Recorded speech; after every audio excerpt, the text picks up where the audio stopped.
Here's a puzzle for you to solve. What do a busload of touring singers in Romania, a room full of doctors at Providence St. Vincent Medical Center, and weeks of radiation sessions share in common? The answer? Breast cancer patient Connie Smith, who after this last session can travel to Romania. It's the first real vacation I've ever taken. She's going there to support the Oregon Adventist Men's Chorus, arranging their music and rehearsing them as a conductor.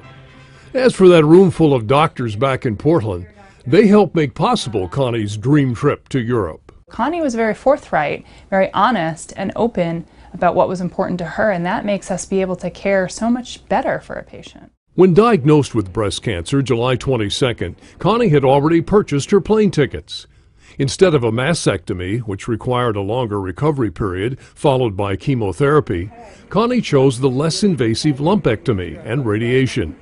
Her doctor said she might finish in time for takeoff. She understood the process, and she was very clear, you don't want to compromise your health to go on a trip, but we'll try to make it happen. Hi, how are you? Then concern arose when oncologist Dr. Jeannie Louie learned Connie had received radiation before. The fact that I had radiation as a child, that was a complication. Reluctantly, Connie chose the more time-consuming mastectomy, meaning her trip of a lifetime was probably off. But her team here at Providence St. Vincent Medical Center hadn't had the last word yet.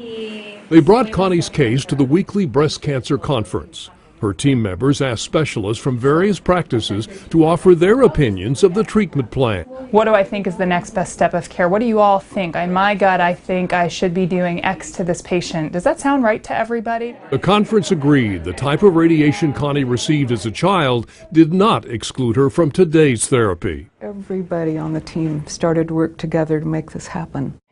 Connie's caregivers knew the pieces of her treatment plan had to come together quickly. Schedulers watched for cancellations. A technician came in on a weekend. A pathologist fast-tracked a biopsy. Connie called them miracles.